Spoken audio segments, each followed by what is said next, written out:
त्याच्यामुळे आम्ही तुमच्या संस्कृतीत नाहीतच. जर आम्ही तुमच्या संस्कृतीचा असतो त्यावर एखाद्या पार्ट्याला प्लॉट तुम्ही नाही देत, त्या एखाद्या वाटेला प्लॉट नाही देत.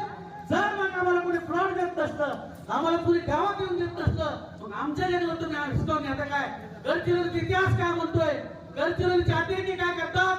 गडचिरोलीचा इतिहास असा सांगतो की त्यांचे जी वन आहेत त्या वनामधलं जे धन आहे त्या आदिवासींचं आहे, ते सरकार हिसकून घ्यायला म्हणून तिथं गोळीच्या जीवावर गोळ्या मारल्या जातात. ती वेळ महाराष्ट्रात आमच्यावर आणू नका.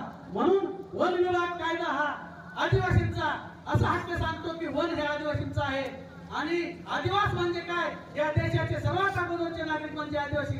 आणि अशी एक गोष्ट आहे, आम्हाला तुमचं काय नको, आंदोलन नाहीच तर काय देणार तुम्ही? आम्हाला जवळ काय शेत आहेत का? मग तुम्ही आम्हाला आंदोलन देणार?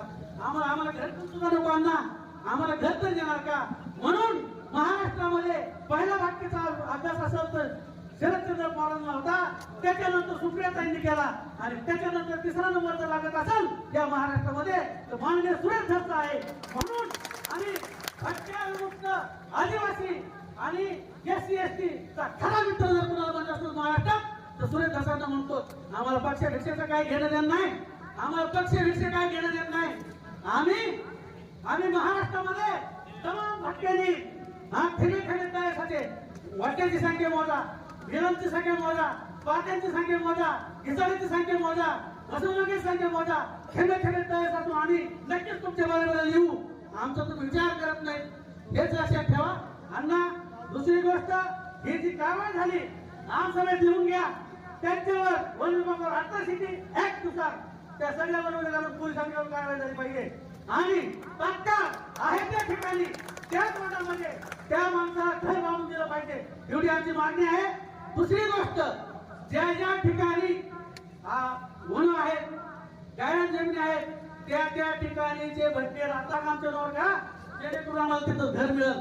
दुसरी गोष्ट, इथून मागे ज्यांनी जमिनीत ज्यांचे व्यवसाय ज्यांना नोकऱ्या त्यांच्या जमिनी ज्यांनी गायनावर अतिक्रमण केले, हिंदू महाराजांनी मोठाले मठ बांधले, त्याला पेट्या ठेवल्या, त्या सगळे भटके मुक्त आदिवासी आणि SC सोडून सगळेचे अतिक्रमण काढायचे, सगळ्याचे रस्त्यावर दुसरं काढा. आमचा खुरा नसता तुम्ही आमचे घर उद्ध्वस्त करता, ते बरोबर नाही. आम्हाला काही तुमचं काही घेणं देणं नाही. आम्हाला तमाम महाराष्ट्राच्या लोकांनी आम्हाला भाजपवर मतदान केलेलं आहे. सरासरी भटक्याच्या मतदानावर भाजप सरकार निवडून आलेलं आहे. त्याचा फडणवीस साहेबांनी सुद्धा विचार करावा, सरकारने विचार करावा. एवढंच बोलतो आणि माझे दोन शब्द संपवतो.